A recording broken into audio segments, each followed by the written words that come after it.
نہ سننا قتل کروا دیتا ہے، نہ سننا کسی کی زندگی خراب کر دیتا ہے، یہ زخموں کو ناسور بناتا ہے۔ کسی کے زخموں کو ناسور نہ بننے دو بیٹے، اگر نہیں سن سکتے تو سننے کی اداکاری بھی مت کرو، وہ نرمی سے کہہ کر چلی گئی تھی، جبکہ ہارون کئی سوچوں میں گرا وہیں کھڑا رہ گیا۔ یہ کام اتنا آسان نہیں تھا جتنا اس نے سوچا تھا۔ گاڑی جیسے ہی سلطان منزل کے باہر آ کر رکی، ہالے فوراً سے پہلے اتری، دروازے کی طرف بڑھی تھی اس سے پہلے کہ وہ اندر جاتی، جبکہ اس کو روک لیا گیا تھا۔ میڈم پلیز رک جائیں، آپ اندر نہیں جا سکتے، یہ شمس صاحب کا حکم ہے، اور سفیر صاحب نے بھی سختی سے منع کر رکھا ہے۔ پلیز میڈم، میری نوکری کا سوال ہے، وہ لجاجت سے کہہ رہا تھا۔ زیادہ بکواس نہ کرو، آرام سے دروازہ کھولو ورنہ ابھی کھوپڑی کھول دوں گا تمہاری، عمر قریب آتا برہمی سے کہہ رہا تھا۔ حالی نے ہاتھ کے اشارے سے اسے روک دیا۔ ٹھیک ہے، میں اندر نہیں آ رہی، آپ اندر جا کے حسن کو بلا لائیں یا پھر یہاں سے کسی ملازم کو فون کر لیں، وہ نارمل لہجے میں کہہ رہی تھی۔ آپ اس کی بات سن رہے ہیں؟ اس کے باپ کا گھر ہے جو اندر نہیں جانے دے گا۔ ہاں، اب بھی دیکھتا ہوں میں اس کو، عمر نے بولتے ہوئے گارڈ کو گردن سے دبوچ لیا تھا۔ بول، اب نہیں جانے دے گا انہیں اندر؟ وہ اس پہ غرا رہا تھا جب حالے نے اس کو چھڑوانے کی کوشش کی۔ تم اسے چھوڑو گی یا میں چلی جاؤں؟ کیوں میری مشکلات بڑھا رہے ہو؟ جان کیوں نہیں چھوڑ دیتے؟ وہ بلند آواز میں بولی تھی۔ عمر کی گرفت اس کی گردن پر ڈھیلی پڑی تھی، وہ ایک جھٹکے سے اس کو چھوڑتا ذرا دور جا کھڑا ہوا۔ گارڈ اب کھانسنے لگ گیا۔ تھوڑی دیر بعد جب وہ نارمل ہوا تو اس نے اندر کال کر کے حسن کو پیغام بھیج دیا۔ تقریباً 5 منٹ بعد حسن سلطان منزل کا وہ محل نما دروازہ کھولتا باہر آیا تھا۔ حالے کو دیکھ کر متفکر سے آگے بڑھا۔ تم اس وقت یہاں؟ سب ٹھیک ہے؟ کیا حالت بنا رکھی ہے؟ اوہ، کیا تم میرے پاس واپس آ رہی ہو؟ تم اسے چھوڑ کر آئی ہو؟ بولو نا۔ اس نے آتے ہی سوالوں کی بوچھاڑ کر دی تھی۔ حالے خاموش رہی۔ حسن کی نظریں اس کے کندھے سے ہوتی ذرا فاصلے پر کھڑے عمر حیات پہ گئی تھی۔ اس کی آنکھوں کی جوت بجھ گئی۔ تم اس وقت کیوں آئی ہو؟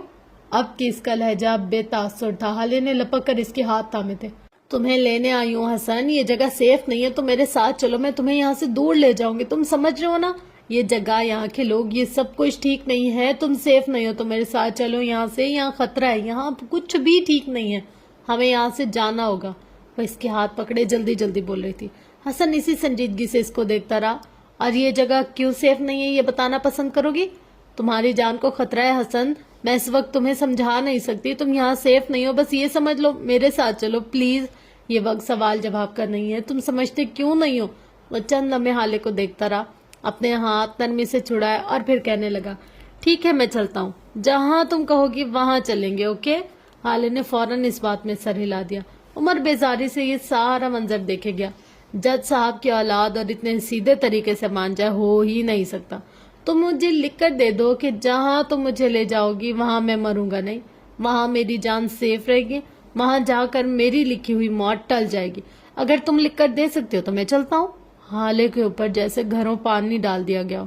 میں یہ نہیں کر سکتی، یہ سب تو اللہ کے ہاتھ میں، اس نے خود کو بولتے سنا۔ دیٹس دا پوائنٹ، یہ اللہ کے کام ہے حالے۔ بابا نے مجھے سکھایا کہ موت سے جتنا بھاگو گی وہ آپ کو ڈھونڈ ہی لے گی۔ آپ کسی پہاڑ، کسی غار، کسی سمندر میں چھپ جاؤ، وہ آپ کو نکال لے گی۔ اس سے بھاگو مت، اس سے حفاظتی اقدامات نہ کرو، اس نے جب آنا ہوگا وہ آ کرے گی۔ سو تم حالے سلطان، تم مجھے موت سے نہیں ڈرا سکتی، اور میں حسن سلطان موت کے ڈر سے یہاں سے بھاگ نہیں سکتا۔ اگر میری موت نہیں لکھی ہے تو یہاں رہ کر بھی بچ جاؤں گا، اور اگر لکھی ہے تو تم مجھے دنیا کے آخری کونے میں بھی لے جاؤ، میں مر ہی جاؤں گا۔ اس کے لہجے میں طنز نہیں تھا، اس کا لہجہ ہو بہو معراج سلطان جیسا تھا، نرم، دو ٹوک۔ حالے نے بغیر کچھ کہے واپسی کے لیے قدم موڑے تھے۔ وہ معراج سلطان کا بیٹا تھا، وہ اسے موت سے نہیں ڈرا سکتی تھی۔ مت جاؤ حالے، مجھے تمہاری ضرورت ہے، میرے ساتھ رہو۔ یہاں نہیں رہ سکتی تو کسی اور جگہ لے جاؤں گا تمہیں، لیکن اس کے ساتھ مت جاؤ، اس نے پیچھے سے پکارا تھا۔ حالے بغیر جواب دیے گاڑی میں بیٹھ گئی تھی۔ حسن نے لب بھینچ لیے تھے۔ تم نے یہ دوسری بار کیا ہے حالے؟ تم نے مجھے دوسری بار اس آدمی سے اذیت دی ہے، اس آدمی کے لیے تم نے مجھے چھوڑا؟ وہ بس سوچ ہی سکا، خون کا بدگماں ہونا بہت بڑی اذیت ہوتی ہے۔ وہ ساری رات سو نہیں سکی، غم، غصہ، خوف، بے بسی ہر طرف سے گھیرے ہوئے تھی۔ سوچ سوچ کر اس کا دماغ پھٹا جا رہا تھا، غم کے ساتھ ساتھ انتقام کا جذبہ بھی سر اٹھا رہا تھا۔ وہ سوئی جاگی کیفیت میں بیڈ پر پڑی تھی۔ اسی وقت اسے اپنے کمرے میں بیڈ پر بالکل قریب ایک ہیولا سا دکھائی دیا۔ حالے کا سانس جہاں تھا وہیں رک گیا، اس کے لب بے یقینی کی کیفیت میں کھلے۔ بابا، وہ اتنی ہلکی آواز میں بولی تھی کہ بمشکل خود سن پائے۔ وہ بالکل ویسے ہی تھے، تر و تازہ، صحت مند، پرسکون۔ حالے ششد سے انہیں دیکھے گئی۔ یہ کیا حالت بنا رکھی ہے بچے؟ ان کی آواز میں فکر تھی۔ تم میری مضبوط بیٹی ہو، تم ہار نہیں سکتی، میں نے تمہیں ہارنا نہیں سکھایا۔ اس کی آنکھیں نم ہونے لگی۔ آپ مجھے چھوڑ کر چلے گئے بابا، مجھے لگا آپ اب نہیں آئیں گے، میں ڈر گئی تھی۔ آپ اب واپس نہیں جائیں گے نا؟ وہ ان کے قریب نہیں جا رہی تھی، اسے خوف تھا کہیں وہ ان کے پاس جا کر انہیں کھو نہ دے۔ مجھے جانا تھا بیٹے، میرا وقت آ گیا تھا، میں یہاں مزید نہیں رہ سکتا تھا، میرا یقین کرو میں یہاں سے بہتر جگہ پر ہوں۔ لیکن تم حالے، تم نے خود کو کیا کر لیا؟ یہ تم نہیں ہو، یہ میری مضبوط بیٹی نہیں ہے۔ اس کے آنسو مزید روانگی سے بہنے لگے۔ میرا خاندان ٹوٹ گیا ہے بابا، آپ چلے گئے، حسن میرے ساتھ نہیں آنا چاہتا، میں انتقام لینا چاہتی ہوں لیکن میں اتنی مضبوط نہیں ہوں، میں کیسے اپنے حق واپس لوں، میں کیسے اپنے خاندان جوڑوں؟ آپ کو مرنا نہیں چاہیے تھا، کسی بھی باپ کو مرنا نہیں چاہیے۔ مہراز سلطان نے افسوس سے اس کو دیکھا۔ میں نہیں بتاؤں گا تمہیں کیا کرنا ہے، تمہیں خود کرنا ہوگا حالے، اپنے لیے لڑنا ہوگا، کوئی تمہارا ساتھ نہیں دے گا۔ یہ کوئی فیری ٹیل نہیں ہے جہاں کوئی شہزادہ آ کر تمہارے غم سمیٹ لے گا، تمہیں اندھیری غار سے نکال لے گا، یا پھر تمہارے فرعون جیسے چچا سے تمہارا محل واپس دلوائے گا۔ یہ زندگی ہے، یہاں تمہیں خود گرنا ہوگا، خود اٹھنا ہوگا، خود اپنے زخموں پر مرہم رکھنا ہوگا۔ تمہارے لیے صرف تم ہو حالے، صرف تم اپنے گدھے جیسے چچا سے اپنی زمین اپنے دم پر لوگی۔ اپنی فتنہ چچی کا الزامات کا سامنا اکیلے کرنا ہوگا تمہیں، ان کو جھوٹا اپنے دماغ سے ثابت کرنا ہوگا۔ تمہارے لیے ہر دفعہ سفیر کا اٹھا ہاتھ عمر حیات نہیں روکے گا، اپنے بھائی اپنے خاندان کو خود جوڑنا ہوگا۔ یاد رکھو حالے، یہ فیری ٹیل نہیں ہے، یہ زندگی ہے، یہاں تمہیں اپنے شہزادہ خود بننا ہوگا۔ انتقام کے پیچھے مت جاؤ، یہ سکون چھین لیتا ہے، اپنے حق کے پیچھے جاؤ، یہ زندگی نڈر بنا دیتا ہے۔ تم فیری ٹیل کی سنڈریلا نہیں ہو جس کے پیچھے کوئی جوتا لے کر آئے گا، تمہیں اپنے قدموں پر خود ٹھہرنا ہوگا۔ تم رپنزل نہیں ہو، تمہیں کوئی محل کی قید سے نکالنے نہیں آئے گا، تمہیں اپنی دنیا اپنی آنکھوں سے دیکھنی ہوگی۔ تم سنو وائٹ نہیں جس کی ماں کے جادو سے بچانے کے لیے 7 بونے آئیں گے، تمہیں اپنا خاندان خود بچانا ہے، تمہیں اپنی بقا کی جنگ خود لڑنی ہوگی۔ تم ایک عام لڑکی ہو بیٹا، تمہیں اپنی کہانی کا شہزادہ خود بننا ہوگا۔ تم حال سلطان ہو، میں نے تمہیں سہاروں کے ساتھ چلنا نہیں سکھایا، میں نے تمہیں زخمی ٹانگوں کے ساتھ لڑکھڑا کر چلنا ضرور سکھایا، لیکن جہاں کہیں کوئی بھی ترہم سے ہاتھ دے کر آگے بڑھانا چاہے، اس ہاتھ کو جھٹکنا بھی سکھایا۔ وہ بے حد نرمی سے کہہ رہے تھے۔ حالے نے گلابی پڑتی آنکھوں سے ان کو دیکھا۔ اور عمر، آپ نے اسے میرے ساتھ کیوں بھیجا ہے؟ وہ مسکرائے تھے۔ عمر شہزادہ نہیں ہے بیٹے، عمر کہانی کا دوسرا وکٹم ہے، یہ اس کی بقا کی جنگ ہے۔ جہاں آج تم ہو، کئی سال پہلے وہ یہاں سے گزر چکا ہے۔ تم دونوں اس جنگ کو ایک ساتھ لڑو گے تو جیت جاؤ گے، الگ ہو جاؤ گے تو کاٹ دیے جاؤ گے، کچل دیے جاؤ گے۔ ساتھ رہنا سیکھو، ساتھ لڑنا نہ سیکھو۔ بار بار تمہارے پاس میں نہیں آ سکتا، میرے پاس اتنا ہی وقت تھا، مجھے جانا ہوگا۔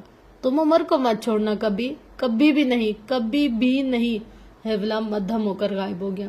حالے متوحش سی چلانے لگی، میں آپ کے بغیر نہیں رہ سکتی، میں کچھ نہیں کر سکتی، میری فیری ٹیل کی شہزادی، میں تو وہی ہوں نا۔ میرے لیے کسی کو بھیج دے بابا، یا پھر آپ آ جائیں، آپ میرا سپورٹ سسٹم تھے، آپ کو آنا چاہیے بابا۔ وہ چیخ مارتی ایک جھٹکے سے اٹھ بیٹھی تھی، اس کا سارا جسم کانپ رہا تھا، اسی کے باوجود اس کا سارا بدن پسینہ پسینہ ہو گیا تھا۔ اس نے یہاں وہاں دیکھا، ہراساں نظروں سے، متلاشی نظروں سے وہ بیڈ سے اٹھ کر دیوانہ وار کھڑکی کی جانب بھاگی تھی۔ اس کا باپ نہیں تھا، وہ کہیں نہیں تھا، وہ وہیں زمین پر بیٹھتی ہی چلی گئی۔ اس کے آنسو ایک بار پھر روانی سے بہنے لگے۔ آنسوؤں کا بہنا اذیت نہیں ہوتی، ان کو پہنچنے کے لیے کسی کا نہ ہونا اذیت ہوتی ہے۔ عمر کے بنگلے کا سب سے بڑا اور نفیس کمرہ تھا وہ، جس میں عمر رہتا تھا۔ کنگ سائز لکڑی کا سادہ سا بیڈ جس پر کسی قسم کی کوئی ڈیزائننگ نہیں کی گئی تھی، وہ سادہ تھا، بالکل سادہ۔ کمرے میں ایک طرف بڑا سا صوفہ رکھا تھا، سرمئی رنگ کی کھڑکیوں پر لگے پردے بھی گرے ہوئے تھے اور بیڈ شیٹ بھی گرے ہی۔ اس کمرے میں ایک واحد چیز سفید ماربل کا فرش تھا، دیوار گیر الماریاں بھی گرے رنگ کی تھی، شاید اسے اس رنگ سے بہت پیار تھا۔ کمرے کا مالک اس وقت باتھ روم سے باہر آیا تھا، اس کے بال گیلے تھے اور ہمیشہ کی طرح ماتھے پر بکھرے ہوئے۔ وہ تولیے سے ان کو خشک کردہ باہر آیا۔ اب وہ اپنے بیڈ کی دراز پر جھکا کچھ ڈھونڈ رہا تھا جب اس کی نظر ایک گھڑی پر پڑی۔ اس نے گھڑی کو ہاتھ میں اٹھا لیا تھا اور بیڈ کے کنارے بیٹھ گیا۔ اس گھڑی پر نرمی سے ہاتھ پھیرے گیا، نرمی سے، محبت سے وہ اسے دیکھے گیا، یاس سے،